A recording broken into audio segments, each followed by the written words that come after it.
Ben, qu'est-ce qui s'est passé? Qu'est-ce qui s'est passé dans ma tête de poule? Il y a quelque chose qui m'a cramé la cervelle. C'est Bonnie qui m'a flingué le cerveau. Mais elle est dingue, Lotus Pacham. La toiture de mon château s'est envolée et j'ai un trou dans un mur. Ouais, Lotus Pacham, elle avait l'air sympa, cette fille. Et là, je sais plus où je suis. Je me projetais les Teletubbies, hein. Je me faisais des petits trucs de tarot très très cool. Et puis, là, ben, je sais plus, j'ai eu une vision. C'était zombie, c'était Dead Zone. Ouais, moi tu sais, hein, moi je vais te dire un truc, hein. Moi je te l'avais dit, hein, Marguerite, hein. Hein, elle était pas claire, hein, cette poule, hein, cette Lotus Pacham. C'était trop joli pour être honnête, hein. Moi, quand elle a sorti les guns de Bonnie, hein, eh ben, je me suis mis un couvert, hein. Ouais, je me suis accrochée comme une dingue à mon mental, hein. Je me suis enfermée dans ma prison, hein. Voilà, parce que j'en pouvais plus de l'entendre, hein, et de l'écouter comme ça. C'était insupportable, hein. J'ai attendu que la tempête passe, hein. Voilà. Allez, cours au logis. Et dis qu'on vienne l'abattre, cette poule. Je ne veux plus que cet arbre maudit trompe les gens. Les poules obéissent. Sur le pauvre arbre, ils se mettent à quatre, se demandant l'un l'autre sourdement quel est si grand crime ce poirier a pu faire. Mais bon besoin de la poule eut d'être femme d'esprit, ne lui manqua plus que l'eau du puits.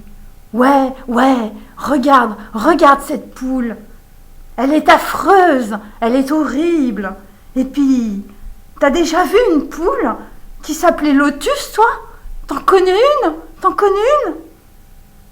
Nous, toutes les poules, elles s'appellent Marguerite, hein. Je dis, on n'a jamais vu un prénom pareil, hein. C'est pas maintenant que ça va changer, hein. Moi, je te le dis, hein. Et regarde comme ses pétales sont longues, sa tête enfoncée sur les épaules, son bec est sale et ses racines crochues. Ça donne pas envie, hein. Il n'y a que des marguerites qui poussent dans notre champ. Et cette poule, c'est du chien-dent. Moi, je te le dis, je l'ai vue dès le départ. Il y avait un truc qui collait pas. Et ça nous dérange. Ça nous emmerde tout ce qu'elle nous raconte, cette poule. C'est pas pour nous, tu comprends, Marguerite? Nous, on n'est pas fait pour ça. Nous, on est fait pour notre petit champ tranquille, hein, notre petit lopin de terre. Voilà, on est bien tranquille devant YouTube. Nous, les Marguerites, on a toujours le même décor. C'est toujours un peu la même chose, la même histoire qui se répète. Et puis ça nous convient, Marguerite. Quand il y a un lotus qui pousse dans notre champ de Marguerite, ben, les commères du village l'arrachent. Et ça fait des générations que ça dure. Qu'on n'aime pas les poiriers non plus, hein. Allez, retourne manger ton Nutella. Ouais, Lotus Pacham, c'est comme manger 10 pots de Nutella, en fait. Je reviens. Donc voilà, évidemment, bien, en fait, quand on mange 10 pots de Nutella, eh bien, on a mal au cœur. Et donc voilà, c'est un petit peu comme une crise de foie, hein, donc voilà. Bon, après, vous avez remarqué, je veux dire, ma poule est installée sur mon œuf cosmique, hein, voilà, ma poule est sur mon troisième œil. Et donc en fait, eh bien, voilà, et donc en fait, eh bien, on peut dire que les poules, ça m'allait bien, mais j'ai pas compris, hein, le chant de Marguerite n'était plus là, hein. Donc voilà, donc évidemment, ben, moi c'est moi qui vous ai défoncé un petit peu le décor du champ de Marguerite, hein. Voilà, parce que c'était une toile en fait, hein, c'était juste un décor. Et donc en fait, eh bien, en tout cas, tu sais ce que tu as vu derrière le champ de Marguerite. Ouais, j'ai vu un champ de lotus, ça c'est clair. Et donc évidemment, bah, tu as eu un peu peur parce que tu n'as pas l'habitude de ça. Donc c'est normal. Et donc en fait, eh ben, qu'est-ce que tu t'es dit? Tu t'es dit, ouais, eh ben finalement, pourquoi moi je suis une Marguerite? Pourquoi moi je serais pas un lotus? Voilà. Et Et ensuite, tu t'es posé une autre question, tu t'es demandé, finalement, qu'est-ce qui m'a dit que j'étais qu'une Marguerite? Qu'est-ce qui m'a dit que j'étais qui j'étais finalement, hein? Il n'y a que moi qui sais que je suis, voilà. Alors, donc en fait, t'étais une Marguerite parce que, on va dire, les commères du village, qui n'aiment pas les poiriers non plus, celles qui ont aussi arraché le poirier dans ma fable, t'ont fait croire que tu étais une Marguerite, bien sûr. Alors que t'es peut-être un lotus, on ne sait pas, il n'y a que toi qui sais, il n'y a que toi qui as la clé. Et donc peut-être aussi que tu n'étais pas à ta place avec tes copines Marguerite, donc voilà. Et donc en fait, tu as peut-être senti, tu étais un petit peu décalée, on va dire, donc avec dans ton champ de Marguerite, voilà. Donc et donc voilà. Donc en fait, tu as peut-être des gens aussi autour de toi ou d'autres personnes qui vont dire hey, Lotus Pacham, la comédie a assez duré. après avoir remis le reset, après m'avoir remis à zéro, la poule devient insolente, Lotus Pacham, mais laisse les Marguerites là où elles sont, T'es une vilaine petite poule, T'es une petite poule d'eau et vraiment, nous on n'en peut plus de l'émotionnel, Donc voilà. Plantée là, près de mon étal de tarot, là, qu'est-ce qu'elle fout cette poule à côté de mes vidéos YouTube de tarot? Moi j'en peux plus d'écouter ce truc-là. Tu comprends, cette poule. Elle épouvante mes clientes, et elle se moque de mon malheur. Ça va pas du tout. Allez, allez, va-t'en, petite poule, va-t'en, taille, va-t'en, avant qu'on t'arrache. Avant qu'on te fasse griller sur le barbecue. Quelle audace de venir sans coup férir, tourmenter mes malheureuses clientes en leur parlant de leur malheur. Déguerpis sur le champ, petite poule. Et laisse le mental dormir tranquille. Laisse-nous torturer. Laisse-nous torturer dans nos illusions. Laisse le bocal du poisson rouge où il est. Donc en fait, et puis il y a d'autres poules aussi qui peuvent se dire ouais, Lotus Pacham, ouais, ok, là j'en ai pris un gros coup, voilà, ok, je suis plus dans mon champ de Marguerite, ça c'est clair. Moi j'ai pas trop envie de défoncer le poirier parce que visiblement il y a des poires, donc voilà. Et donc en fait, c'est à toi, la petite poule d'eau, là, celle qui m'a fait chier pendant des semaines, d'être devenue, on va dire, un beau jeune homme, un beau jeune homme ou une belle jeune fille, avec ta copine Bonnie qui a sorti ses guns et qui m'a projeté dans un champ de lotus. C'est vrai que là, sur le coup, je dois dire, j'ai carrément rien compris, mais c'est un fait, J'étais dans un champ de lotus, j'ai pas compris, j'ai changé de décor direct, ça m'est arrivé vraiment dans la figure, ça fait ouh comme ça, je veux dire, voilà. Et donc en fait, sans ton aide, je n'aurais jamais trouvé l'herbe verte, donc voilà, la forêt tropicale de mon cerveau. Voilà, donc en fait, il y a des gens qui disent j'ai peut-être faire quelque chose, j'ai peut-être une petite dette, voilà, une petite reconnaissance. Et donc en fait, vous allez, on va aller chez le magicien, parce que là, ça a été quand même un peu la baguette magique sur la tête.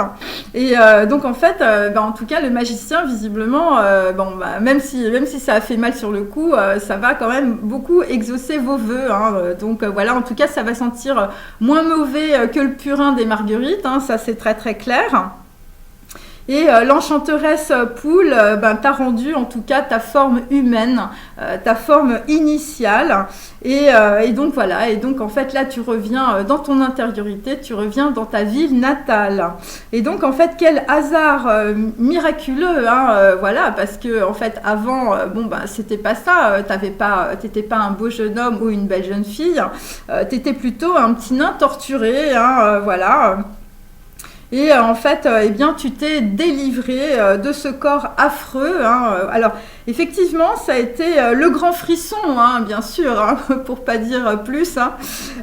Donc voilà. Le grand frisson qui t'a parcouru, en tout cas, tes membres, voilà, du petit nain tordu, et ben t'es devenu, voilà, tes membres se sont allongés, donc il y a eu une belle transformation. Et donc en fait, et tu fus délivré, on va dire, du cœur serré et sanglotant que tu avais jour après jour ou parfois depuis des années. Donc en fait, eh bien, tu vas resplendir de joie, puisque tu n'es plus une Marguerite, tu as compris que tout cela était bien faux. Et tu n'oublieras pas que c'était grâce à la petite poule, la petite poule d'eau, voilà, Lotus Pacham, qui t'a fait chier pendant des semaines, voire des mois. Voilà, et donc c'est peut-être à ça aussi que plus tard, eh bien, tu pourras construire ton bonheur, puisque là, nous ne sommes que dans un entre-deux, mes amis. Donc évidemment, traçant tout droit à travers le champ de Marguerite, voilà, le champ des commères, avec un lotus à la main, et bien évidemment, c'est aussi la carte du fou dans le tarot. Donc en fait, eh bien non loin de là, un poirier que l'on n'avait pas coupé, les commères l'ont épargné. Eh bien, il y avait un petit écureuil dans cet arbre qui s'affairait, et dans un creux d'une branche de ce poirier, en fait, eh bien, une pie avait ramassé plusieurs pierres de couleurs, de tailles différentes. Elle les avait cachées là, ce qui donnait, on va dire, des vertus, on va dire, à ce poirier, à cet arbre, dont l'apparence n'était pas plus significative de l'extérieur qu'un autre arbre. Je veux dire, c'était un truc tout con, c'était un poirier, mais je veux dire, il avait des pierres, voilà, qu'une pie voleuse, en fait, avait collé là. Et donc un jour, un événement incongru, comme souvent ça se passe dans la vie, se produisit. Le petit écureuil idiot et sans tête déplaça, on va dire, les pierres sur les plus hautes branches de l'arbre, et une cigogne hébétée vint prendre dans ses serres le plus gros des cailloux, en croyant à un fruit de la taille d'une prune. Et donc en fait, et puis évidemment cette cigogne, une fois, on va dire, voilà, reprise de ses émotions, voilà, elle s'est envolée. Donc voilà, elle a repris son vol. Donc ça, c'est pour mes jeunes amis, mais tout le monde peut écouter, bien sûr. Donc en fait, le fruit était bien dur. Donc en fait, elle se rendit compte au-dessus d'une maternité que évidemment, on va dire, cette prune était en réalité une pierre. Et donc, en fait, elle lâcha le caillou et la pierre tomba dans un lit.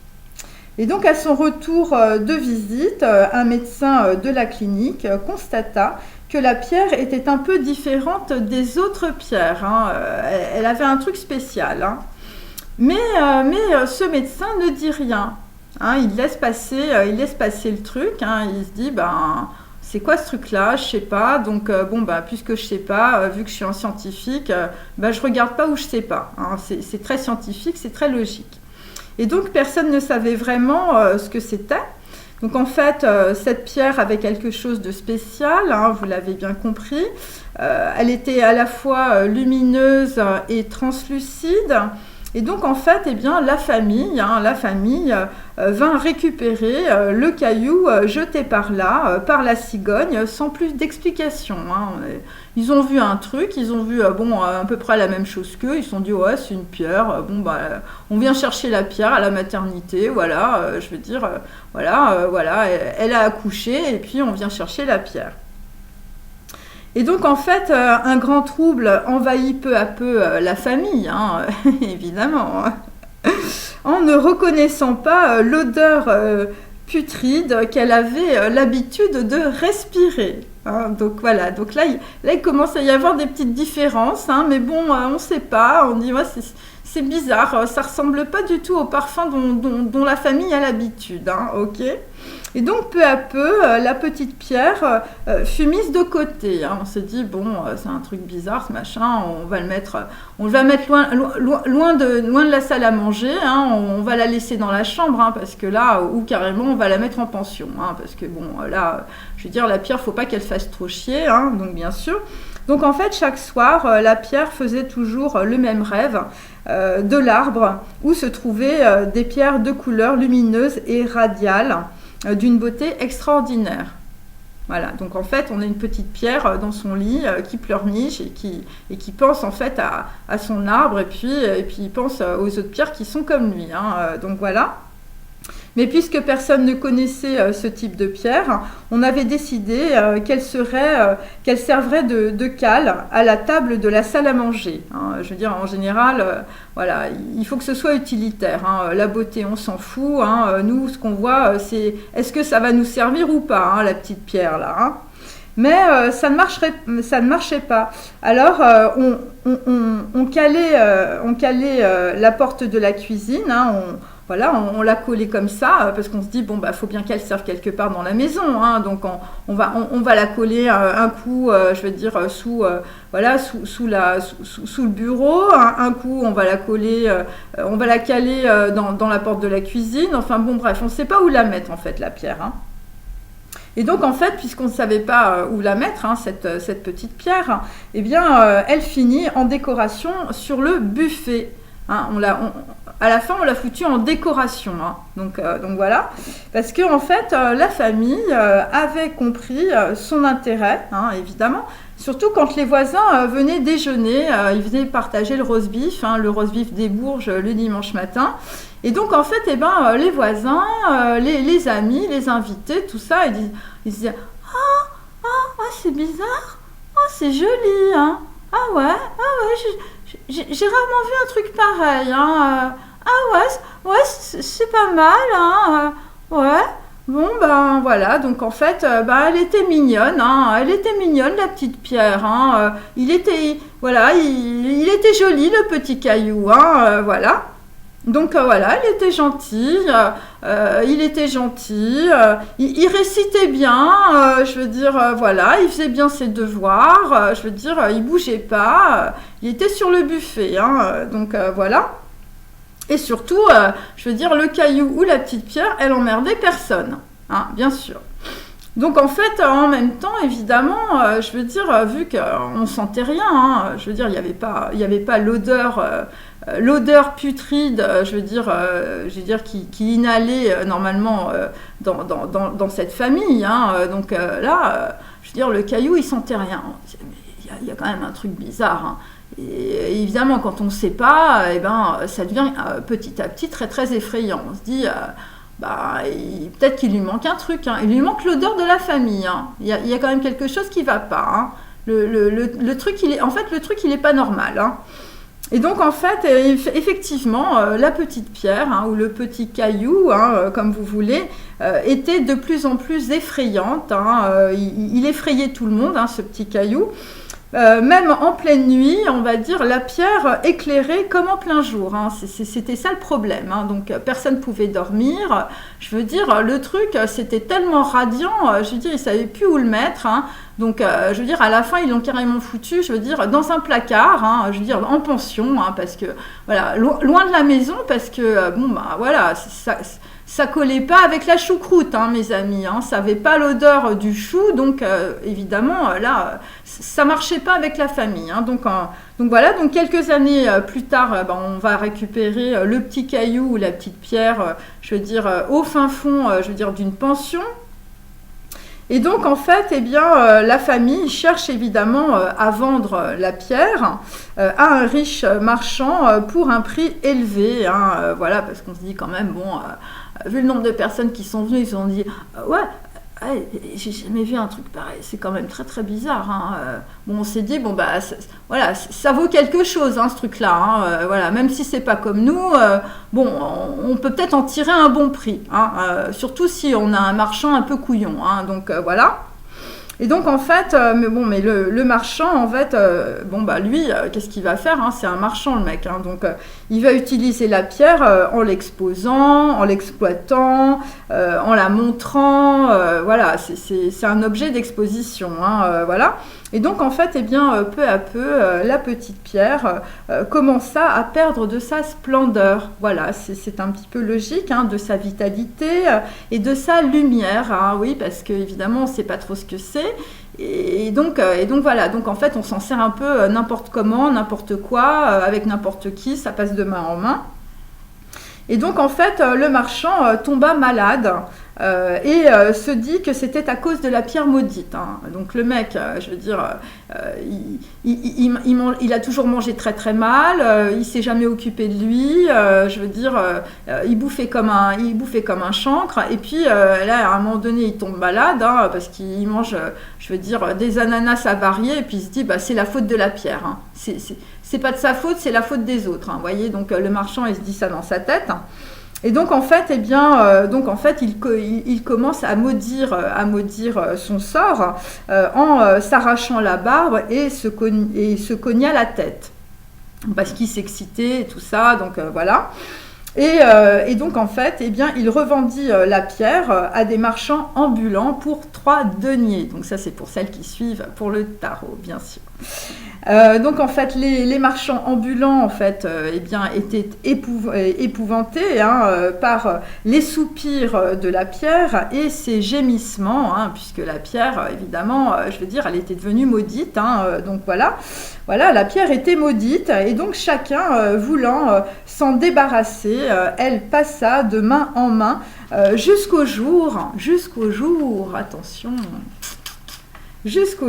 où en fait, lorsque la pierre avait perdu tout espoir, voyant un jeune homme beau et élégant s'approcher, se mit doucement à briller. Voilà, parce que la pierre, elle avait atterri chez un marchand, hein, donc voilà, chez un antiquaire, hein, elle était là, elle était collée dans une vitrine, et il y a un mec qui rentre dans une boutique, hein, qui veut acheter des trucs, et puis il voit le machin. Hein, il voit le truc, il se dit « Oh là là, c'est beau ça! Oh, c'est bizarre, hein! Ah ouais! Ah, c'est intéressant quand même, hein! Ouais, c'est très très curieux, hein, voilà. » Et donc en fait, il harangue le marchand, hein, il lui dit « Hey, marchand, c'est quoi ce truc-là? C'est quoi là? Il y a un truc dans la vitrine là, je le vois à peine. Allez, bouge tes fesses, viens me montrer, hein. C'est quoi? Et donc en fait, le marchand qui est un peu lourdeau et tout ça, il est là, lui, il a l'habitude de vendre des tableaux, des sculptures, une pierre, laisse tomber, hein, il sait même pas ce que c'est, hein, donc il se dit on m'a mis ça là. Et donc en fait le marchand lui dit c'est un confié, c'est quelqu'un qui lui a confié le produit, c'est-à-dire qu'il a même pas voulu l'acheter, hein, ok. Et donc moi je l'ai pas acheté, hein, cette pierre, je t'explique pourquoi, Coco, hein, c'est parce que en fait cette pierre elle est maudite. Et donc en fait en gros moi je connais ta famille, hein, je connais ta mère, je connais ton père, hein, ils viennent régulièrement m'acheter des tableaux si tu veux, donc je te le dis direct, hein, la pierre elle est maudite, hein, ok.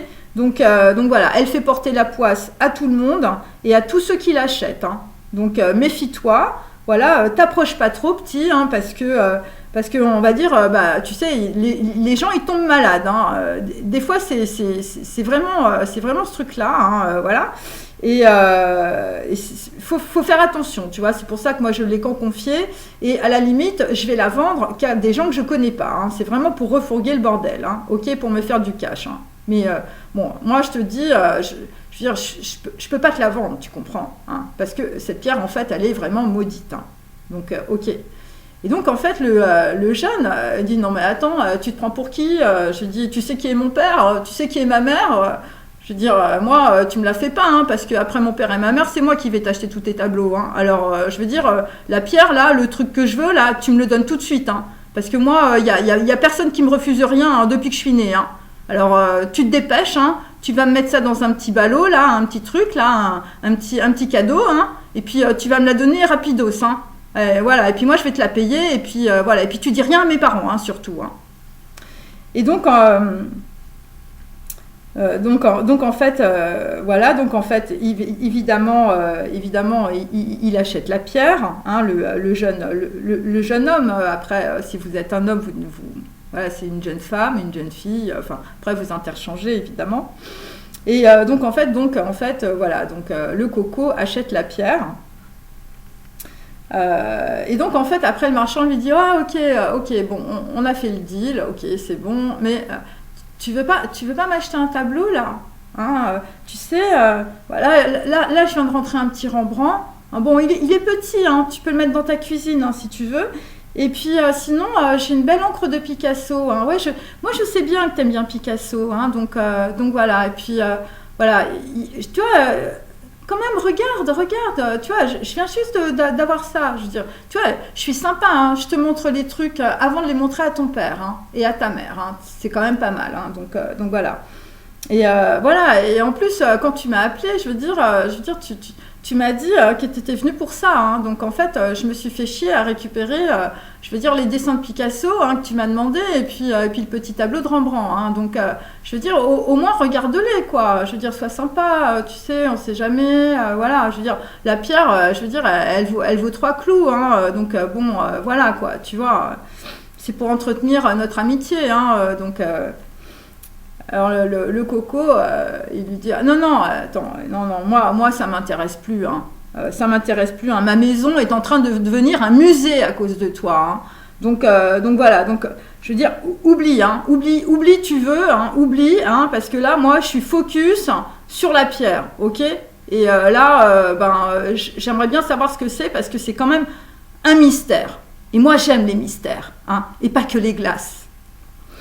Et donc en fait, le jeune homme repart avec la pierre chez lui. Donc en fait, voilà, et donc installé à son bureau, frénétique, hein, il est là, il dit, oh, c'est quoi ce truc-là, j'ai le bulbe là qui commence à bouger dans tous les sens, hein.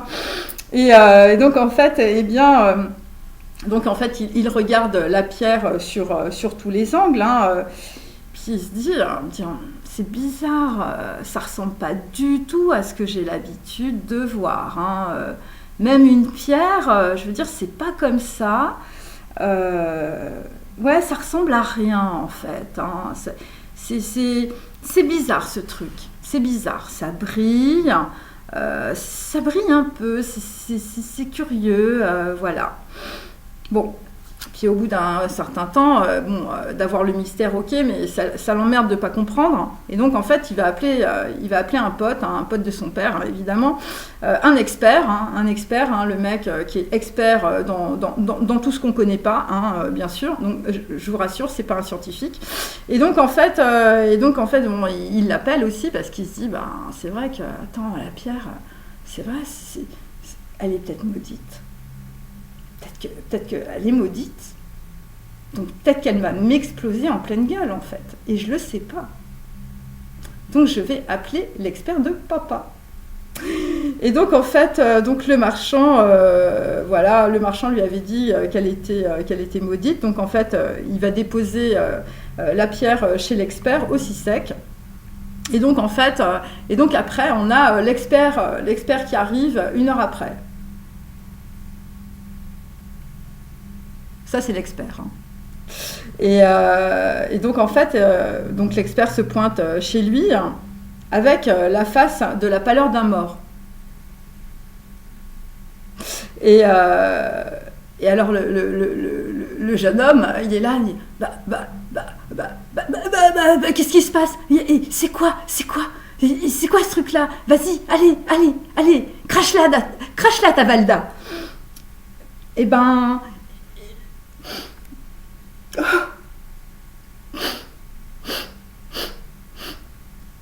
monsieur, votre pierre, c'est un infinity. Alors, le Coco, il est là, il se dit, c'est quoi un infinity? Je veux dire, j'ai l'air d'un con, hein, mais moi, infinity, pour moi, c'est infinité. Hein, je veux dire, c'est l'union sacrée, c'est la flamme jumelle, voilà, c'est l'infini. Je veux dire, c'est cosmique. Hein, là, et, bon, ça veut dire quoi, infinity?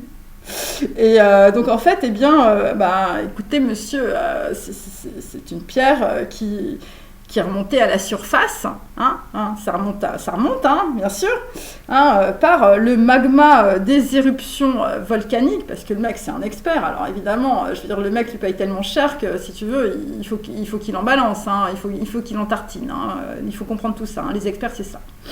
Et plus tu les payes cher, plus en balance. Hein, donc voilà.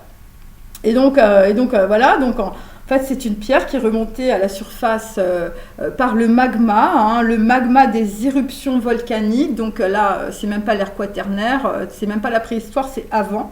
Voilà, donc des profondeurs de la Terre, il lui fait tout un truc, voilà, c'est formidable. Et ça a refroidi, tu vois, parce que la Terre, elle s'est refroidie, c'est pour mes jeunes amis, pour former en fait une couche volcanique. Tu vois, alors symboliquement, c'est la couche de merde, ok? Et dans cette couche volcanique, eh bien, on trouve des diamants. Eh oui, parce que la pierre, c'est un diamant. Voilà. Et donc en fait, eh bien, donc l'expert lui dit, alors, écoutez, monsieur, la couleur, c'est du dé, hein, c'est Infinity, hein, je veux dire, c'est Tiffany, hein, voilà, pour les nanas qui savent pas, hein, je veux dire, c'est Tiffany, hein, c'est le diamant sans inclusion, vous vous rendez compte, hein, le diamant, c'est un Jagger. Vous savez ce que c'est un Jagger? Alors le mec il lui dit, bah non, je sais pas ce que c'est un Jaguar, enfin à part la voiture de mon père, le Jaguar je sais pas. Non, c'est un Jagger, c'est une pureté absolue quoi, c'est Infinity quoi, voilà, c'est l'infinité de la lumière mon pote, je veux dire, c'est Albert Einstein, hein, ta pierre. Hein. Et voilà, c'est la pureté absolue, c'est un blanc exceptionnel. Et évidemment, eh bien, la petite pierre, elle faisait quand même 1 carat 8. Hein. Alors, pour ceux qui ne savent pas, 1 carat, c'est 0,2 grammes. Hein, donc, vous faites le calcul. Donc, ça fait une belle pierre, hein, mes amis. Voilà, et c'est très, très cher. Vous pouvez aller regarder sur Internet.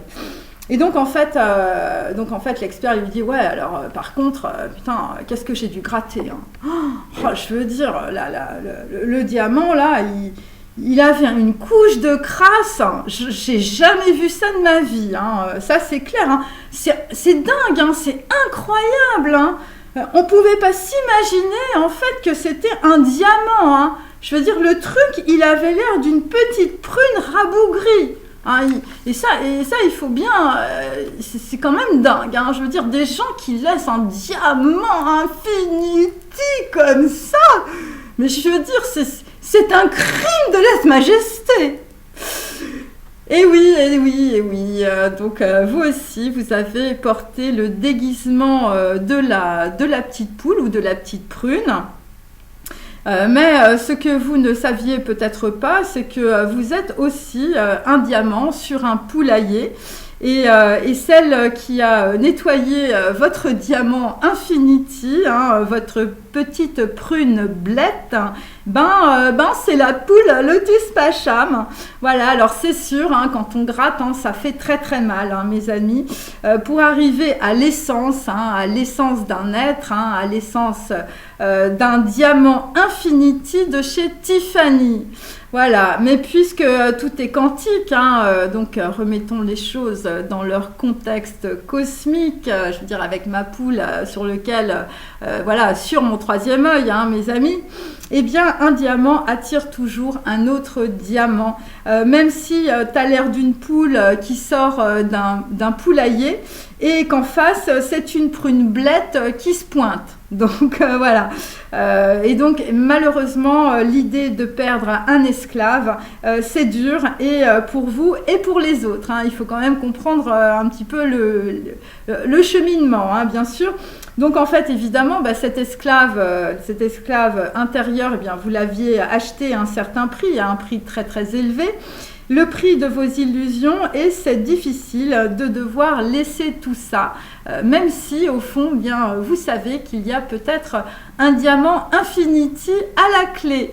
Voilà, à bon entendeur, salut!